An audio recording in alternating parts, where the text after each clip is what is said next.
नमस्ते मित्रों, जय श्री कृष्ण। महाभारत बाय प्रवीण में आपका स्वागत है। आज देखते हैं कड़वा नंबर 28। अगर आगे की वीडियो आप देखना चाहते हैं तो आई बटन में आपको लिंक मिल जाएगी। बोल्या वैषम पाए वचन, सुन जन में जय राजन। अस्थि भस्म नाखी जड़ माय, चाल्या स्नान करी तंबू। रड़ी कपी कर्यु शयन, આવ્યું મધ્યરાત્રિએ વિઘન। ચાલ્યો અગ્નિ થયો હાહાકાર, કર્યું સહુ સૈન્ય પ્રલયકાર। રહ્યો એક રથ ચાર તોફાર, સતી પૂતાને પાંચમા કુમાર। વીતી રજની થયો પ્રભાત, મૂક્યો કુંતાએ લલાટ હાથ। दोस्तों, पांडु राजा के अस्थि चिता खत्म होने के बाद अस्थि लेके और वो लोग वापस आते हैं अपने तंबू में, जहां उनका रहना था। वहां आते हैं और सो जाते हैं। रात को बहुत बड़ा विघन आता है। किस्मत का जो ये चक्कर है वो चलना शुरू होता है। पांडवों की किस्मत का पहला खेल। वहां आता है अग्नि। उनके साथ जो पांडु राजा द्रव्य और सैन्य लेके निकले थे, वो अग्नि के हाहाकार में प्रलय हो जाता है। वो सब विलीन हो जाता है। आग लगती है, सब तंबू जल जाते हैं। एक तंबू बचता है और एक रथ, साथ में 4 अश्व, कुंता और 5 पुत्र। सहदेव का लिया हुआ वचन, सहदेव का लिया हुआ वचन, कृष्ण भगवान का पहला कर्म। कृष्ण भगवान अपने वचन से बंधे हुए हैं। हो सकता था कि एक आग के अंदर सिर्फ सैन्य नहीं, सिर्फ तंबू नहीं, हो सकता था पांडव और कुंता को भी जल के मरना था। पर कृष्ण भगवान से सहदेव ने वचन लिया था कि हम में से कोई एक मरेगा तो आप भी मरोगे। इस वचन की वजह से कृष्ण भगवान ने उनसे और उनके ट्रैवलिंग के लिए, उनके यातायात के लिए एक रथ 4 घोड़ों के साथ बचा के रखा। बाकी सब खत्म। सुबह उठ के जब कुंता और 5 बच्चे देखते हैं कि कुंता अपने ललाट पे हाथ रख के बोलती है कि ये क्या हो गया। पूरी रजनी में, पूरी रात में इतना पत्र लख्यो हस्तिनापुर, थई कर्म तणिक सुर। देह मुक्यो छे पांडु राय, बड़ी दहन थई सैन्य। लखी मोकली ने ए बैठा, माता पिता चिंताना पेठा। अरे रे गयो भाग्यशाली, कंठे लई गयो सरोवाड़ी। कुंता और 5 पुत्र एक पत्र लिखते हैं हस्तिनापुर में, जहां अपने पितामह है, अपने चाचा है, अपने आपका राजपाट। वो पत्र लिख के बैठते हैं और पत्र में लिखते हैं कि जो भाग्यशाली था पांडु राजा, उसने अपना देह त्याग किया। उनका देह विलीन हो गया है। वो अपने भाग्य के साथ साथ हमारे पास भी जो था, अपने भाग्य की सब चीजें, सैन्य, द्रव्य, बाकी सब लेके चला गया। वो पत्र लिख के बैठती है, वो चिंता में है। कौन? कुंता सोचती है कि अब क्या हो सकता है। तव भीम वध्यो वचन, माजी साने करो છો रुदन। તમે કહેતા હતા બહુ વાર, આપણે છે ઘણા ઘર બાર। કહેતા હતા કે છીએ નરેશ, આપણે છે ગાદીને દેશ। છે રાજ વૈભવ અપાર, જેની શોભાનો નહીં પાર। बचपन में कुंती ने अपने बच्चों को जो सिखाया है, उसमें से भीम आके बोलता है कि माँ तू क्यों रुकती है? तू बोलती थी, तूने कहा था कि अपने पास राजपाट है, वैभव है, राजमहल है, अपना राज्य है। इतना बड़ा राज्य है, इतना सुख वैभव है वहां पर कि हम उसको भुगतते भुगतते थक जाए। उसका वैभव बहुत है, उसकी ख्याति बहुत है। छे काका दादा ने काकी, राज काज नथी काई बाकी, ते बधु छे कए ठाम, चालो जईए आपणे गाम। के छे कुंता छे साहेबी घणी, थई बैठो दुर्योधन धमी। तारा अंध काकानो तन, पचावी पड्यो राज्यासन। कुंता को जो चिंता थी वो यह थी कि तेरे पास सब कुछ है बेटे, पर उसको अपने आप में समेटे हुए बैठा है, उसका राजा होके बैठा है दुष्ट दुर्योधन। अपने पास काका काकी, तेरे पास दादा है, तेरे पास सब कुछ है, पर उसके पर अपना हक, अपना अधिकार जमा के बैठा हुआ है दुष्ट दुर्योधन। भीम कहता है हम अपने गांव जाते हैं, हम अपने गांव जाके वो राजगादी लेंगे। जीती ने लावेला तुझ तात, हवे पड्યું એ દુષ્ટ ને હાથ। પહેલા હતા આપણે ન્યાત બાર, કર્યો તુજ તાતે જય જયકાર। રહે યાત્રા એ કરવા વન, થયા માલિક અંધના તન। જીવતા હોત જો તમ तात, तो राज्य आवत तम हाथ। कुंता कहती है कि तेरे पिताजी ने एक वक्त का हस्तिनापुर जो था वो न्यातबार था, उसको न्यात में लाके रखा। मुझसे शादी की, माद्री से शादी की, तो हम न्यात में आए। हस्तिनापुर राज को अपने जो ताकत थी उस ताकत से उसने बहुत बड़ा बनाया, पर आज वो वन भुगतते रहे और वो अंध के सूत, अंध के पुत्र जो है वो राजगद्दी भुगत रहे।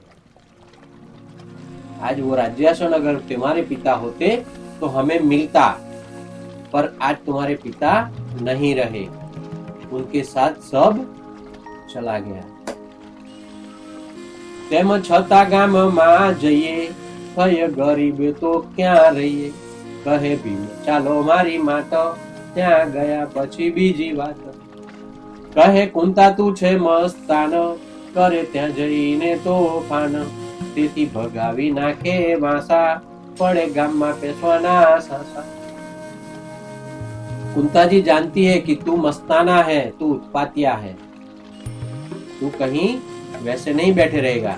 अगर हम गरीब हुए, लाचार हुए, तो हो सकता है कि दुर्योधन हमें वहां रहने की जगह दे। भीमसेन बोलता है कोई बात नहीं मां, हम चलते हैं। पर कुंता को अंदर थोड़ा सा डर है कि मेरा लड़का जो है वो मस्ताना है, वो कहीं ना कहीं कुछ उत्पात करेगा, और हो सकता है कि वो राजा है, राजा के पास सत्ता होती है, सत्ता में सैन्य आता है। तू अगर ऐसा करेगा तो हमारे वहां से फट जाएंगे, वो भाग देगा हमारे वहां से, हमें मार मार के अधमुआ बना देगा वो, तो मैं तुझ पे भरोसा नहीं कर सकती। भीम कहे हता सिर तात, त्या लगी कर्યું તોફાન માત। ફર્યો થઈને મસ્તાન હરાયો, હવે આતથી જાણજો ડાયો। કવ કુંતા કહે થાઓ તૈયાર, જોડો રથ ને ચાર તોખાર। તવ અર્જુને રથ જો કર્યો, દેશ જાવાનો વિચાર કર્યો। जो अपने पास था एक रथ और 4 तोखार, 4 घोड़े। भीमसेन बोलता है कि माताजी आप चिंता मत करो, जब तक तात थे, छत्र छाया थी, तब मैं मस्ताना हुआ, हराया हुआ, मैं घूमता रहा। अब मैं ऐसा नहीं करूंगा। भीमसेन की ये बात सुन के माँ के दिल कलेजे को थोड़ी ठंडक थी। वो अपने बच्चों को लेके अपने गांव जाने का सोचती है और कहती है कि अगर ऐसा है तो अर्जुन आप रथ जोड़ो, हम वहां जाने की तैयारी करते हैं। समर्या श्री देवादी देवा, લીધી ધર્મે ઠાકોર સેવા। બેઠા રથમાં માતા ને ભ્રાત, ભીમ ચાલ્યો ઊભી વાત। કહે કુંતા સુણો સૂત ભીમ, तुम थकी चलाशे केम। भीम कहे चालीशु चरण, बेसु तो घोड़ा पामे मरण। चारों भाई और माताजी को रथ में बिठा के भीमसेन वहां से पैदल चलता है। माता को चिंता होती है कि यहाँ से हस्तिनापुर जोजन दूर है, तू कब तक पैदल चलेगा बेटे? भीम बोलता है कि जब तक चल सकता हूँ मैं चलूंगा, अगर मैं रथ में बैठ गया तो हो सकता है कि घोड़े मर जाए, इससे अच्छा है कि मैं चलूं, आप रथ में बैठो। धर्मराजा जो है अपने साथ अपने देव की सेवा, ठाकुर की सेवा जो करते थे वो साथ लेके बैठते हैं और सब साथ में अपने साथ लेके भगवान को याद करके प्रवास चालू करते हैं। अधवच रस्ताમાં રહીએ પછી ઘેર સીરી તે જઈએ, એમ કહીને ચાલ્યા વાટ, કરે વિશ્રામ જ્યાં પડે રાત। એમાં નિત્યના પંથ કપાય, ઘણે દિવસે લગભગ થાય। નગરથી યમુના જોજન, ત્યાં તો આવ્યા પાંડુ તન। भीमसेन पैदल चल रहा है। भीमसेन बोलता है कि जब तक मैं पैदल चलूंगा तब तक आप रथ पे बैठ के जा सकते हैं, तो मैं पैदल चलता हूँ, आप रथ में चलिए। अगर घोड़े मर गए तो सब पैदल आ जाएंगे। ऐसे करते दिन में चलते हैं, रात में आराम करते हैं। वैसे चलते चलते सब लगभग यमुना से जोजन दूर आते हैं। जिस यमुना नदी के किनारे पर कुंती ने अपने पहले बच्चे को छोड़ा था, कर्ण को। अगर ये वीडियो आप देखना चाहते हैं तो आई बटन में आपको लिंक मिल जाएगा, आप जाके देखिए। यमुना से एक जोजन दूर आके पांडु तन और कुंती वहां अपना रात का रहने का प्रबंध करते हैं। उतरा यमुना वाणु वाते, छोड़ो रथ थते प्रभाते, कहे कुंता सुनो संतान, करो यमुनाजी માં સ્નાન। માળા પૂજન કરી પરવારો, પછી નગર વિશે સીધાઓ। કાંગરા કોટ વાળું ગામ હસ્તિનાપુર એનું નામ। यमुना जी आके वो अपना रथ रोकते हैं और वहां सबको बोलती है कुंती कि बच्चों आप जाओ और यमुना जी में स्नान करो, देव पूजा करो और फिर हम यहाँ से चलेंगे। कांगरा कोट वाला मतलब बहुत बड़े कोट वाला एक नगर है, एक गांव जिसका नाम हस्तिनापुर। कुंता बोलती है कांगरा कोट वाला बहुत बड़ा गांव है जिसका नाम हस्तिनापुर है। तव घोड़ा छोड़ा किनारे, कीधा स्नान यमुना ने आरे।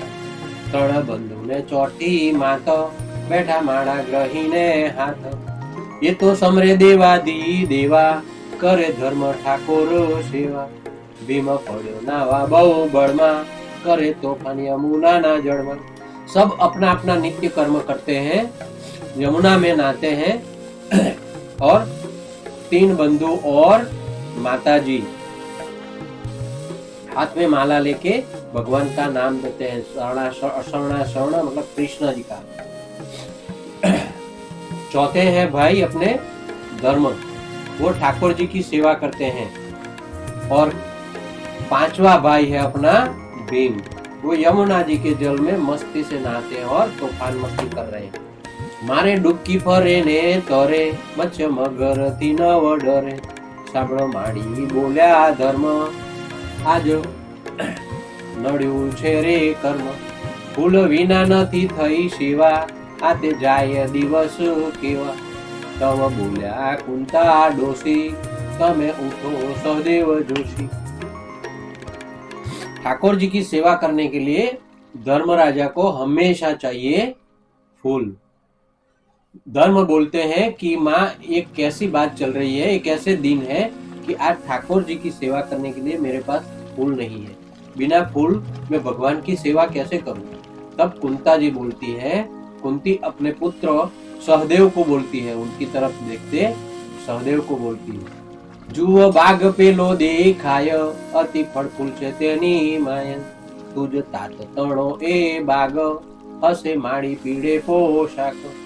तेने जईने कहजो वचन, कहिए हूँ पांडु नो तन। आपो पुष्पज सेवा सारू, तेमा भलेरू थाशे तमारू। कुंता सहदेव जी को बोलती है कि सामने देखो ये बाग जो दिखता है वो फल फूल से भरा पड़ा है, आप वहां जाइए, वो आपके तात का, आपके पिताजी का बाग है।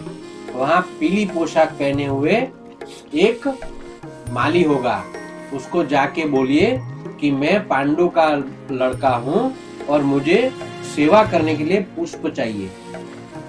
उसको बोलिएगा अगर तुम दोगे तो तुम्हारा भला होगा और मेरी भगवान की सेवा भी हो जाएगी। कहे सहदेव भक्ति अधूरी, नती माळा थई मारी पूरी। कहे कुंता तूटे छे नीम, बोलो सहदेव ओ रह्यो भीम। नवरो दीठो मावड़ी, तव कीधो पोकार। वल्ले वल्लभ सोए सांभળી। भीमसेन આવ્યો બાર સિયાવર रामचंद्र की जय, पवन सुत हनुमान की जय। कुंता जी जब सहदेव को कहती है कि आप जाओ और फल फूल लेके आओ, तो सहदेव बोलता है कि माता जी मेरी जो सेवा है वो अभी अधूरी है, उसको पूरी करने दो। अगर आपको जल्दी है तो वो भीमसेन वहां नहा रहा है, उसको बोलो वो जाके लेके आएगा। ये ऐसी बातें सुन के भीमसेन जो वहां था उसको आवाज देती है कुंता जी, और वो आवाज सुन के वो भीमसेन जल से, यमुना के जल से बाहर आता है। यहाँ कड़वा नंबर 27 पूरा होता है दोस्तों। हम आगे देखते हैं। जय श्री कृष्ण।